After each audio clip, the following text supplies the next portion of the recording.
الله يفادي هاوراني خوشويستم هیوادارم باش بن طبعا لەگەڵ هاورانی گروپی ژینگە دۆستی پاسی سواریا چالاکی ماوە درێژەیە کە بەڕێوەبەراتی وەرزشی لاوانی سلێمانی ئامادەی کردو ئێمەش وەکو پاسی سواری ژینگە دۆست بەشدارە بین وەکو پاسی سوار انشاءالله بە هەموو لایەکمان بتوانین دیمەنێکی جوان و فیستیڤاڵێکی جوان بۆ ئێوە بگوازینەوانێ لەگەڵمان بێنەوانێ تا کۆتایی چالاکی لامان نەکرد پاسجار بوو کاک شوانەوە چێگە کاک شوان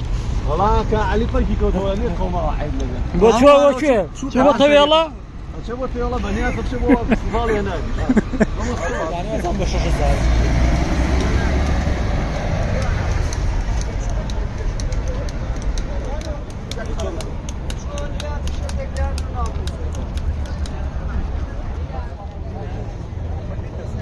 هاورانی خۆشەویست دەرەوە دەستپێکی فیستیڤاڵەکەی و ئێمەش وردەوەدە لەگەڵیانە هەنگاوانی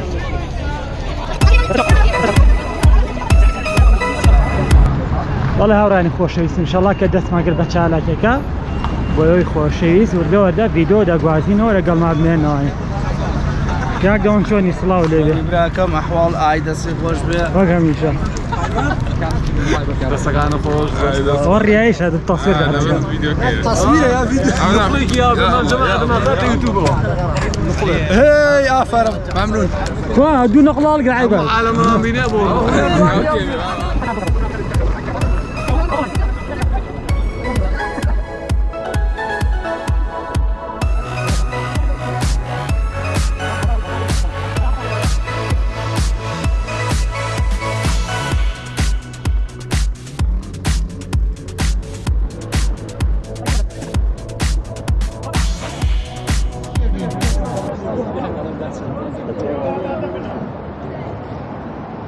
اي فورة تاقينك يلا ديك اخي والله ما كان حتى مكوت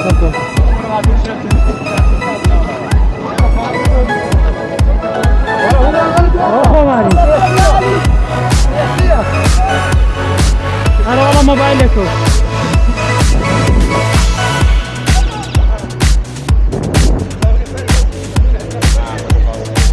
ولا نفري هو انا نفري هو انا شوري باشي هاتي انظر بيجي ديال هذا من هذا شيء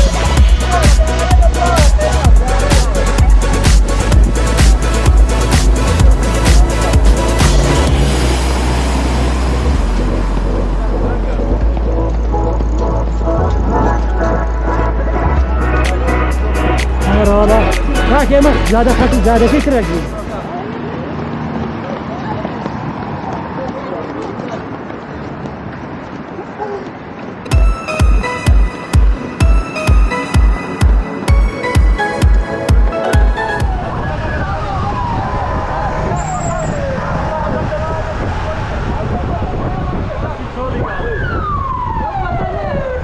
هو وازعني وشي على بداية كفيلة ولا يا من الاخر ديال قبيل هذا شي ليه بين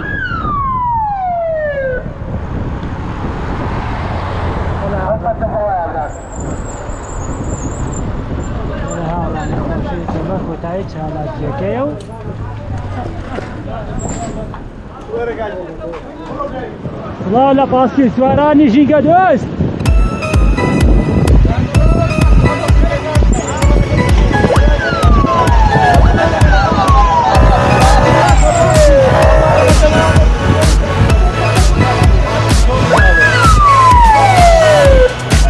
وزعني وشي على بداية كفيلة يا من الاخر ديال قبيل على شي ليه بين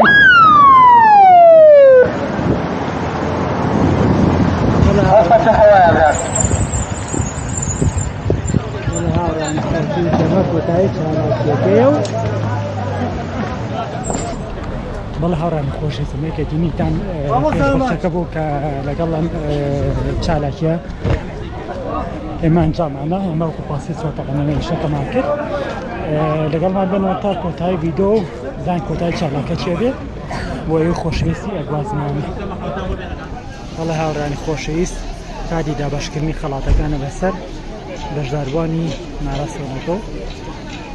پاسی سوارەکانیش بەڵێ هاوڵاتیان خۆش بەڵێ بینەران خۆشەویست تۆ بیر کردەوە لەنا ئەو هەموو خەڵکەیە تۆ پاسی سوار بەشدار پێ بکەیت بەڕاستیمەتی نرخاندنە ئامانجەکەشم لەوەیە کە خەڵک بزانێت کە بەڵێ پاسی سواریش هەیە و پاسی سواریش بەردەوام بوونی هەیە و ئامادەن بۆ هەر چالاکیەکە کەسێک لایەنێک هاوکار بێت و سپانسەر بێت هیوادارم بابەتی پاسی سواری لە یاد نەکەن و بیتین بە کلتور ماشەڵڵا ماشەڵڵا باشی خۆنەوە چی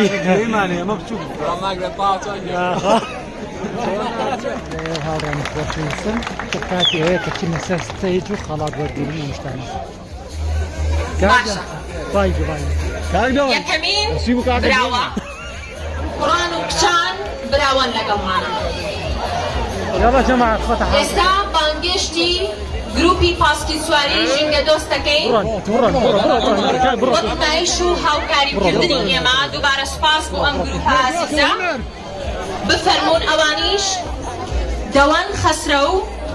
ئاگری محەممەد علی ئەبوو بەکر خۆشەویستم ئەمەش کۆتای فیستیڤالەکە بوو هیوادارم توانێت بێتم